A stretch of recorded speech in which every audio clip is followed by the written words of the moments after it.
You need to stop using these traditional things that people keep telling you to do. So let's have this hard conversation with ourselves. Why are we not able to save now? Okay. Says I'm seeing that a lot of moms are asking questions like, how can I save? Like the economy, it's so everything's more expensive. How do I prioritize saving? How do I even get money in savings? Because even when I do, I don't seem to be able to keep it there, right? And so they're frustrated. And a lot of people, there's all the traditional ways of kind of doing it, or the solutions given to people, they don't seem to work, right? So let me walk you through why you need to stop using these traditional things that people keep telling you to do. Oh, you just have to save an emergency fund first, or oh, save 10% off your check immediately into savings. And that's kind of crazy to just automatically take 10% and throw it in there. The solution to this problem, right, is not those traditional things. What it is that you actually have to have a money system that's working for you, right? Too many times we use somebody else's system, or some other's way of managing money, and it just doesn't fit into our lives. And we find like, this doesn't work, and we get frustrated. So we're off to the next thing and the next thing and the next thing. And the problem is that you're not really focusing on you. That you are the problem. Well, not the problem. You're the problem and the solution. Okay. You have to find a solution that is specifically going to help you. And looking for system after system after system is not going to work. You need to be able to create a system that works for you. And so how do you do this, right? That sounds great, Erica, but how do you do it, right? So, and do it in the comments, but why are you not able to save money now? Okay.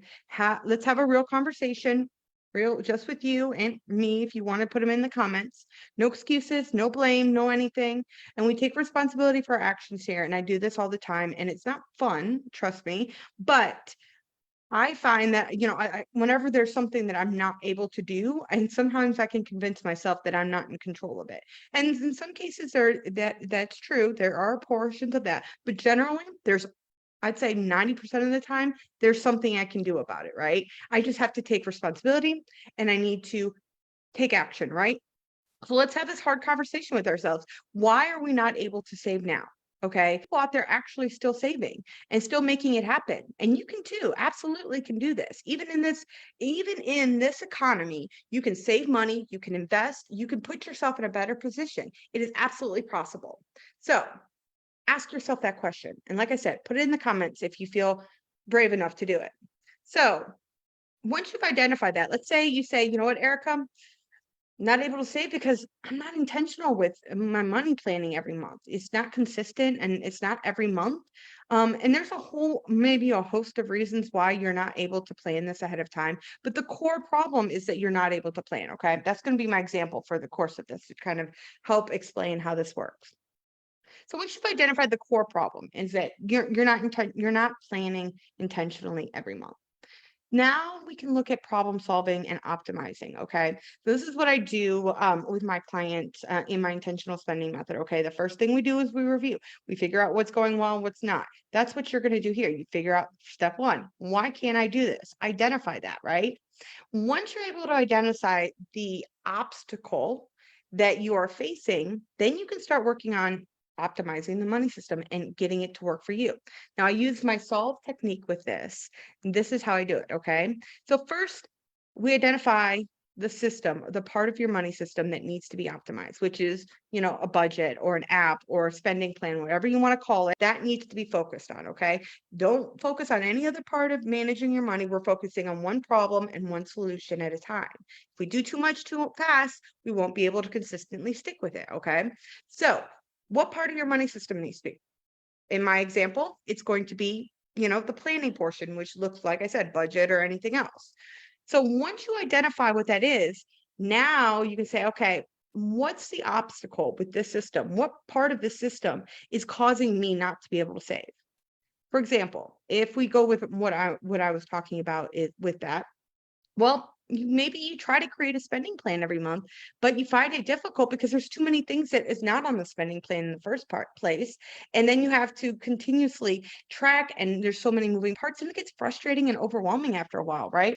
So if that's the obstacle we're facing, the next thing is we're going to list the possible solutions to this. Okay. So what are the things you could do to implement. This is when it works really great to be working with a spouse or a coach because you can brainstorm. And so things that you might not have thought of can be thought of during this process. So we list those options. So maybe you keep a list of all the things that come up that aren't on your spending plan for 1 month, 2 months, however long you want to do it. Maybe you go back and audit for the last 3 months, and or 2 months or 1 month. It doesn't matter. But the point is you audit what you did before and you add those things to your spending plan. You create a process so that, and when there are things that are not on your spend, you figure out a way to add them so that the next month there's already a slot there. You're already setting money aside for it, right? Visualize these different lists, these different things on your list. Visualize following through with them. What does it look like to go back and audit what you had done the last couple months? If you're like, well, I don't really have great records of it, and that would mean I'd have to go through and pull my banking accounts, and that's a lot of work. I don't want to do that. Visualize it. You see, okay, that's not going to be a solution for you. So then I'm like, okay, well, moving forward, I'll create my spending plan and then I'll have a list. I'll have a pen and paper or whatever I'm going to do next to me. And then whenever I have to add or adjust things, I'll write that down. So the things on the list onto the spending plan, and now they're on there, right? So now once we visualize that may make more sense to you, right? So now we can experiment. Now we can try out this solution. Now set a timeline because you should know after a month or two whether or not it's going to be a solution for you. So experiment, try it out, and decide when you're going to evaluate again, okay? So once you go ahead and do that, now this process is repeatable, right? So maybe you get through that and you're like, okay, yeah, this works. This part works.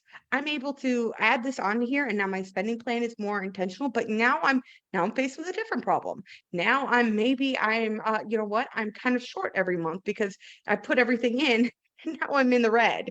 Okay, now you have a different problem. Let's repeat the process, right? And we go through exactly what we just did and we identify that problem. And you do this over and over and over again. But you're focusing on small problems at a time and you're creating small solutions as you go because you're optimizing your money system. You're not completely changing it overnight. That's not sustainable. Most people are not going to be able to make that big of a change that quickly. Okay. I know I can't. So you want to do small bits at a time. And once you actually finish with this process and you get a new thing that works, you're going to identify something else that maybe needs to be optimized. And you continue to do this. And it may take a year or two for you to get a really good money system that's optimized. In the meantime, you're going to have tons of wins because you're going to start doing the things that you want to do. You're going to start being able to save. You're going to be able to start being more intentional with your money because each of these little things that you optimize are getting you closer and closer to whatever it is that you want to go.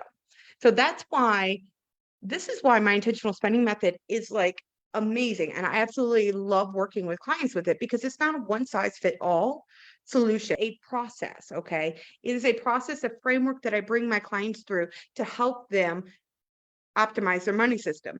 That is just for part 1 and 2. Then we move on to, accumulating wealth and doing other and achieving bigger goals. So that's there too. But in the first part of the intentional spending method is really about getting their money system completely optimized so that they can achieve all the big goals that they want to achieve. And the great part about that is while they're optimizing, you're still going to achieve smaller goals. Okay. So it's super excited. I love doing this. And if you want to get started, if this sounds like, Erica, I need to talk to you. I have a million of these little problems. Let's jump on a money system assessment, okay? We can identify the areas that you might be getting stuck and kind of give you that clarity that you need to take action and to make changes, okay? And then we can also talk about, my intentional spending method and see if it could be a good fit for you. If that would fit your life, it would be something that you would want to do. I also want to hear in the comments, what do you think about this? What questions do you have? I would love to be able to answer them. I'll come back in the comments and I will come back and answer every single one of them. I'd be happy to do that. Thank you so much for joining me. I'll see you next time.